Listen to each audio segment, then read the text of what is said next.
Sentula Mining. It came up with its results earlier today. This is from Mining Weekly. I'm going to read you this now. It says JSE listed mining services provider and coal miner Sentula Mining on Thursday reported a 35% increase in headline earnings a share to 11.5 cents. That's for the 6 months to the end of September. However, revenue declined by 19% and the group's earnings were adversely impacted by a 273 million rand impairment on mineral rights held for sale. In the studio with me in Cape Town now is Robin Berry, the CEO of Sentula. I'm not being unkind here, but these are quite noisy numbers, Robin. Can you sort of characterise the last 6 months and what the company is right now?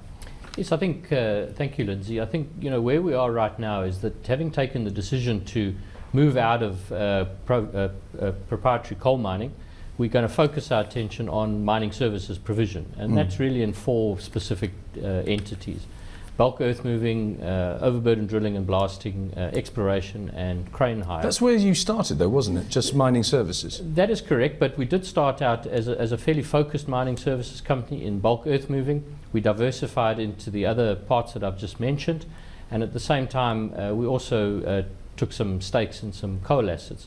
Having taken the decision to refocus on mining services, I believe there's a strategy that really exists on 3 fronts for those mining services.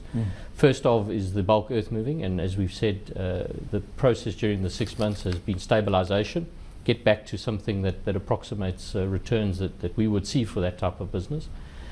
Grow the businesses that have good bases, that's our crane hire and our overburden drilling and blasting, and of course exploration, which is at an all-time low as we speak, but will turn as the cycle turns.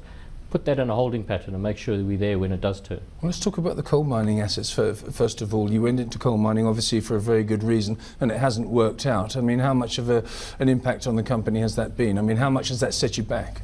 I don't believe it set us back. What we did do was to get into coal mining in order to diversify into part of the mining services where we could actually create our own destiny, because clearly what we provide are services to other clients.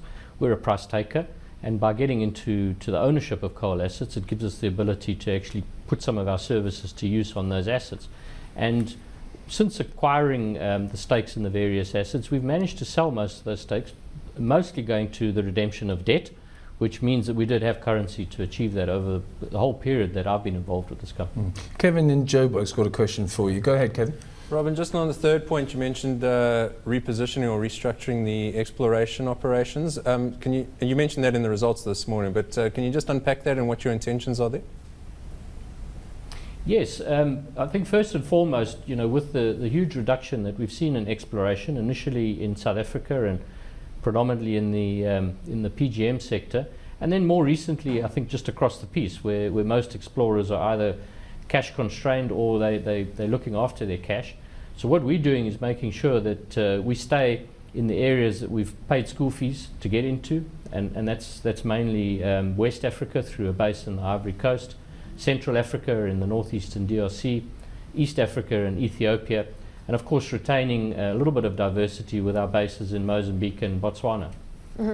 Robin, it looks like you've got some legal issues ahead with the likes of Keaton, who reported yesterday as well, and you initially initiated a claim of 41.5 million rand against them for unpaid services. They came back and said that they were unhappy with your services, so slapped on 120 million rand claim for a substandard mining services. So what's going on here, and how do you take this forward? I mean, because this is represented as a liability on your balance sheet.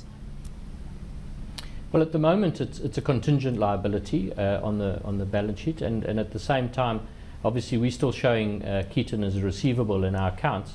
I think it's probably prudent not to get too into the legal process, but to suffice to say that obviously, we believe that our claim is real. It was for services provided during the latter part of the contract, and of course, the agreement we have with Keaton provides for arbitration to deal with the counterclaim that they brought against us. Just very quickly, just to wrap this up now, the company has been through some tough times, was a darling of the exchange for a while, and as I say, it's up 25% today on the JSE, up 9 cents to 45 cents. Is mining services a viable business in South Africa and beyond our borders? Is there going to be exploration given what's happening to commodity prices at the moment? Yes, Lindsay, I certainly believe that, and I think, while it's in a very tough space at the moment, just as any investor, whether it's here or across our borders, is going to look at developing new projects, they will put their money into the development of those projects and the infrastructure as opposed to the yellow metal which we provide to actually do the work.